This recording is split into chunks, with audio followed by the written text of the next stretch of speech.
ओम शांति।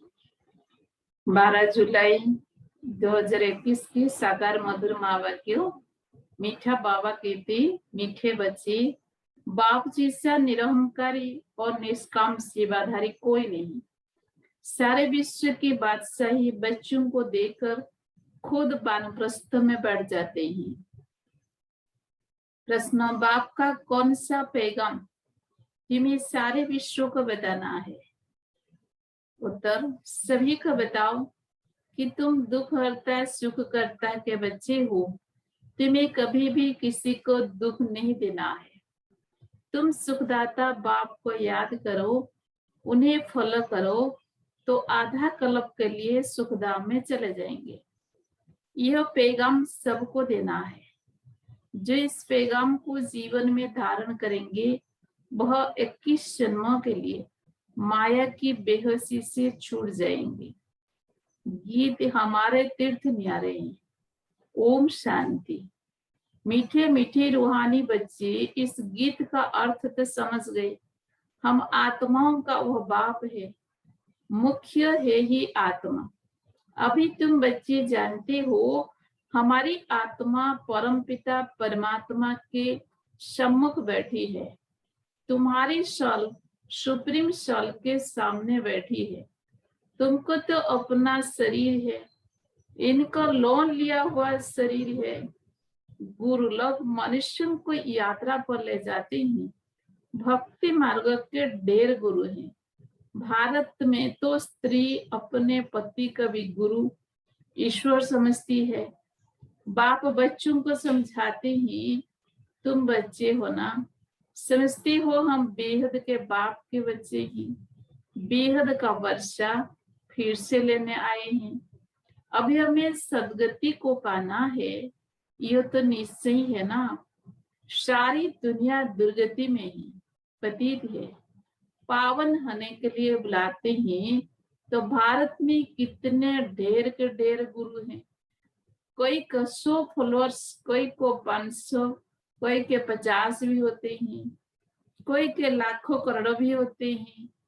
जैसे खोजों का आगा खां गुरु है, कितने उनके फॉलोअर्स हैं, कितना उनको रिगार्ड देते हैं। फिर भल कुछ भी करने वाला हो, लेकिन उनका मान कितना है। भक्ति मार्ग में गुरु अनेक हैं, फिर वह भी नंबरवार होते हैं। कोई की कमाई पद्मा की होती है, आगा खां की कमाई बहुत है। उनको हीरो में तौल कर दान किया था उनके शिष्य ने। एक तरफ हीरे, दूसरे तरफ उनका गुरु। हीरे दान करते हैं, कितने हीरे होंगे आजकल। सोने में तो बहुतों को ओजन कर देते हैं। दूसरा प्लैटिनियम होता है, वो सोने से भी ज्यादा कीमती होती है, वो भी ओजन कर दिया था। गुरु का मर्तबा देखो कितना है। ऐसे गुरु लोग तो ढेर हैं। अब इस सतगुरु तक तुम क्या देंगे? उनको वजन करेंगे? हीरे वजन कर देंगे? उनका वजन हो सकता है? उनका खुद का ही वजन नहीं है। शिव तो है ही बिंदी, उनका वजन तुम क्या कर सकेंगे?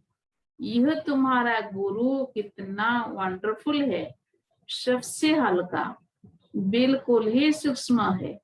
तुम्हारा गुरु एक है। तुम जानते हो शिव बाबा तो दाता है, भगवान कभी कुछ ले नहीं सकते, बहुत देते हैं। इस सरल दान सब करते हैं, तो समझते हैं दूसरे जन्म में इसका अवजा मिलेगा, कामना तो रखते हैं। अब यह तो बेहद का बाप, इन जैसी निष्काम सेवा कोई कर नहीं सकता। निष्काम सेवा भी कैसा है? बच्चों को विश्व का सुखधाम का मालिक बनाते हैं। बाबा खुद थोड़े विश्व का मालिक बनते हैं। उनको कहा जाता है सुख का सागर, शांति का सागर, पवित्रता का सागर। बच्चों को हर एक बात अच्छी रीति समझाई जाती है। एक ही बाप से तुमको जीवन मुक्ति मिल जाती है। बाबा से स्वर्गों का वर्षा मिलता है। निश्चय किया, बस बाबा और वर्षे को याद करना है। इनको कहते हैं ज्ञान का सागर। सारा सागर शाही बनाओ, सारा जंगल कलम बनाओ तो भी एंड नहीं हो सकती। तुम शुरू से लेकर लिखते जाओ तो तुम्हारी ढेर पुस्तकें हो जाए। यह नॉलेज तो बहुत वैल्यूएबल है जो धारण करने की है। जानते हो यह कोई परंपरा तो चलती नहीं है। अभी तुमको तंत्र मिलता है। बाप आकर बच्चों को अपना परिचय देते हैं, वही काफी है। बाप का परिचय देने से, रचना को जानने से रचना का भी ज्ञान आ जाता है। बुद्धि कहती है जो सतयुग में आते होंगे उनके पुनर्जन्म जास्ती होंगे। चक्र में जो पहले आए होंगे वही आएंगे। इस चक्र को भी अच्छी रीति समझना है। गीत में भी सुना, हमारे तीर्थ न्यारे हैं, बहुत तो जन्म जन्मांतर तीर्थ यात्राएं आदि करते आए हैं। ये सिर्फ तुम्हारी एक जन्मों की यात्रा है। इस रूहानी यात्रा में जरा भी कोई तकलीफ नहीं। ज्ञान देने वाला एक ही सतगुरु है। सदगति तो किसी को भी होती नहीं। वो है सुप्रीम ज्ञान का सागर। सर्वों की सदगति हो जाती है, बाकी क्या चाहिए। तत्व भी सत्व प्रधान हो जाते हैं। यहाँ तम प्रधान है तो वायु आदि भी ऐसे ही तम प्रधान होती है। कितने अर्थों के गाती होते हैं। सत्युग में तो कोई भी दुख देने वाली चीज नहीं होगी। बाप है ही दुख हरता सुख करता। तुम उनके बच्चे हो, किसको भी दुख नहीं देना है। सबको यह रास्ता बताना है, सुख का वर्षा बनेगा। अब बाप कहते हैं तुमको सुख ही देना है। बाबा तुमको आधा कल्प के लिए ऐसे सुख देते हैं जो वहां दुख का नाम नहीं रहता। तुम जानते हो बाप से 21 जन्मों का वर्षा पाने हम यहाँ आए हैं। तुम स्टूडेंट हो ना, तुम्हारे दिल में है कि श्री बाबा से स्वर्ग का सुख लेते हैं तो सब दुख दूर हो जाएंगे। बाबा हमको संजीवनी बूटी देते हैं सुरजित होने के लिए। फिर 21 जन्म कभी मूर्छित नहीं होंगे। बहुत संजीवनी बूटी है मनमना भव। सर्व का सदगति दाता एक ही बाप है।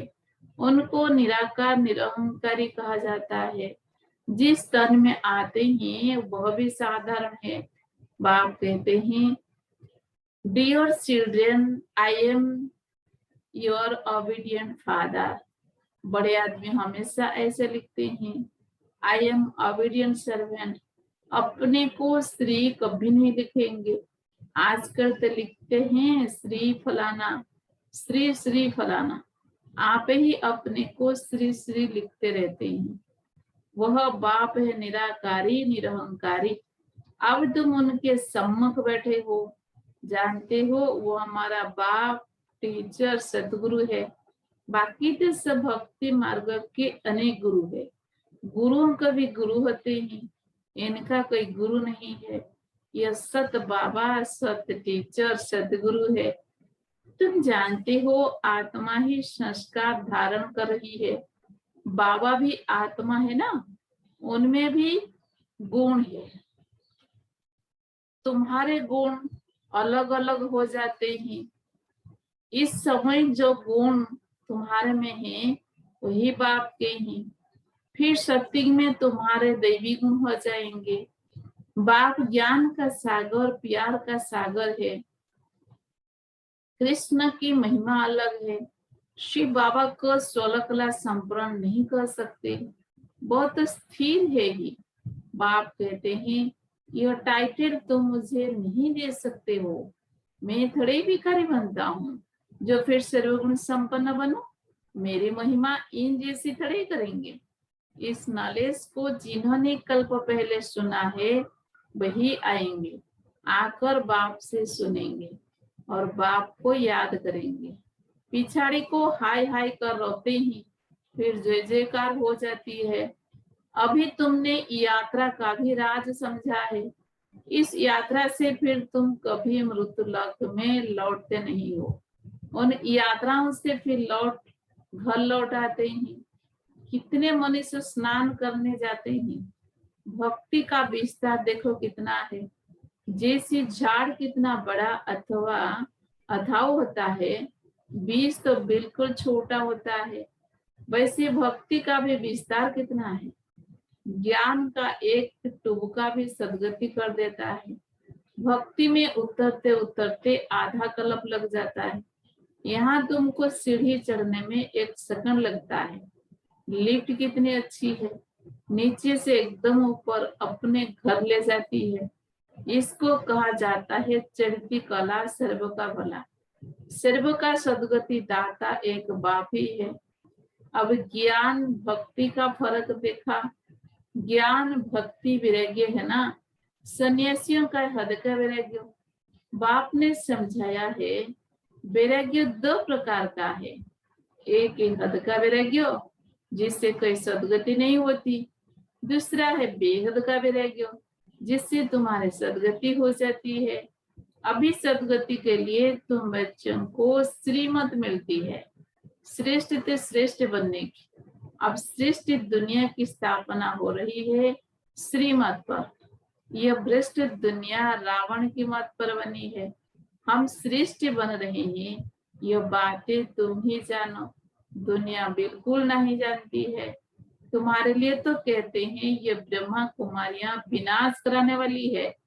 सचमुच विनाश तो होना ही है, इससे ही तो कल्याण होना है। कल्याणकारी बाप आते ही तो महाभारी लड़ाई लगती है। कहेंगे हमने कहा था ना कि ब्रह्मा कुमारियां विनाश करेगी, बराबर विनाश तो होना ही है। पुरानी दुनिया विनाश होगी, हम नई दुनिया स्थापन करते हैं। पुरानी के बाद नई जरूर है ही। कल्प कल्प विनाश होता है, तभी भारत में स्वर्ग के द्वार खुलते हैं। परंतु वे लोग समझे कैसे, आगे चलकर बहुत समझेंगे। बाप जब आते हैं तो पुरानी दुनिया सारी सुहा हो जाती है। तुम्हारा यह यज्ञ तो वंडरफुल है जिसमें आहुति पड़नी है, यह भी तुम जानो और न जाने कहीं। विजय तो पांडवों की होनी है और सब खत्म हो जाएंगे। बाकी तुम पांडव रहते हो, फिर नई दुनिया में राज्य करते हो। यह नॉलेज बड़ी वंडरफुल है। सबका दुख हरता, सुख करता, सदगति देने वाला एक ही बाप है। कितना मीठा, कितना प्यारा बाप है। कहते आए हो मीठे बाबा, आप जो आएंगे तो आप पर हम भरे जाएंगे, मेरा तो आप दूसरा ना कोई। इसका मतलब यह नहीं कि घर बार छोड़ यहाँ कर बैठेंगे, नहीं। गृहस्थ व्यवहार में भल रहो, 7 रोज का कर्ज ले, फिर कहाँ भी जाओ। मन मना भव, बाप को याद करना है और वर्षा पाना है। बस याद की यात्रा में रहना है, इससे ही बेड़ा पार है। यह भी तुम जानते हो, पवित्र रहना है। छी छी खाना नहीं खाना है। मुरली तो मिलती ही है, कोई समय मूल्य नहीं भी मिलेगी। आफतें आएगी, हंगामा आदि हो जाएगी तो मूल्य मिल नहीं सकेगी। तुम इन आंखों से जो कुछ देखते हो वह नहीं रहेगा, सब भस्म हो जाएगा। प्रलय तो होती नहीं, दुनिया तो एक ही है। नई जो पुरानी होती है, न्यू वर्ल्ड ओल्ड वर्ल्ड कहा जाता है। अब तक कहेंगे यह ओल्ड वर्ल्ड है, बाकी थोड़ा समय है। वो कहते कल्प की आयु लाखों वर्ष है, कली के लिए कहते 40,000 वर्ष पड़ेगी।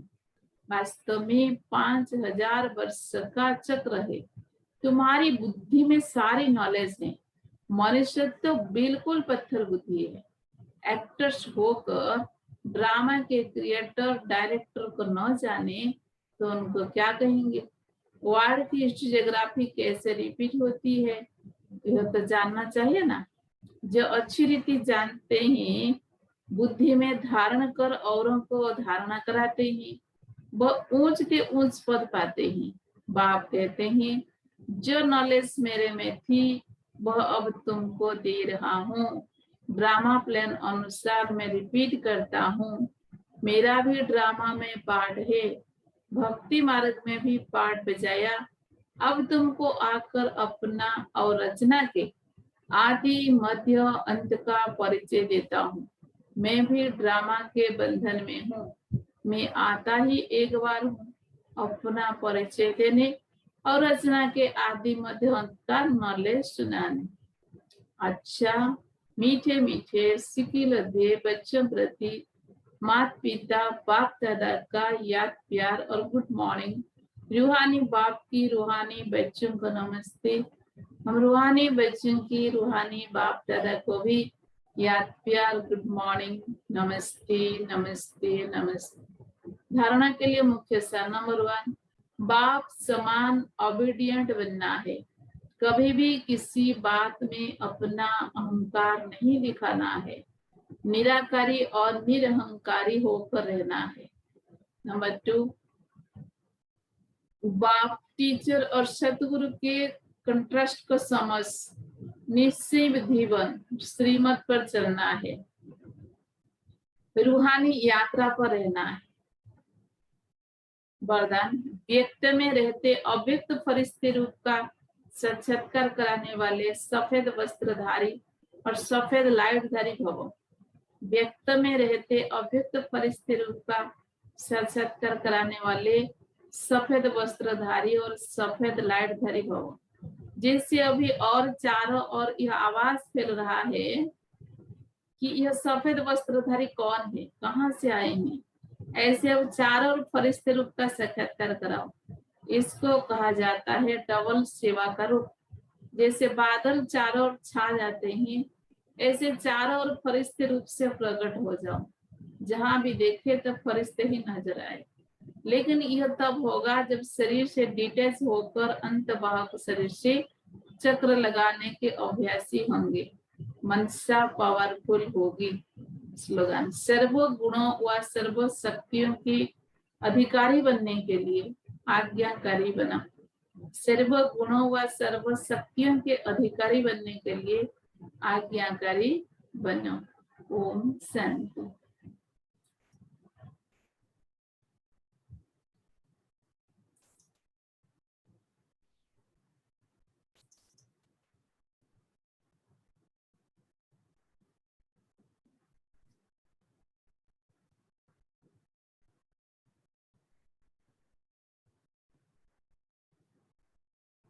और फिर इशारा,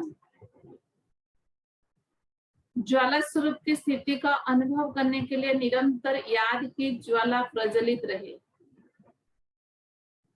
इसकी सहज विधि है, सदा अपने को सारथी और साक्षी समझकर चलो। आत्मा इस रथ की सारथी है। ये स्मृति स्वतः ही इस रथ या देह से व किसी भी प्रकार के देहवान से न्यारा बना देती है।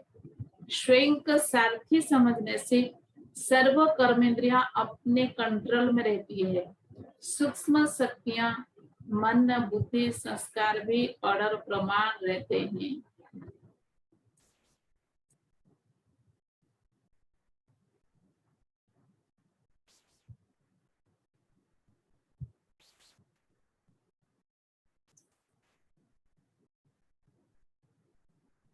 दीदी मनमोहिनी की विशेषता, सच्चाई सफाई की प्रतिमूर्ति। दीदी की सच्चाई अति प्रिय थी।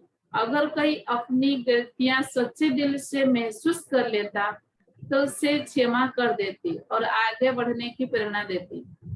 आप अंदर बाहर स्वच्छ साफ थी। आपकी कथनी और करनी सदा समान रही। जो दूसरों को कहती वो पहले खुद करके दिखाती।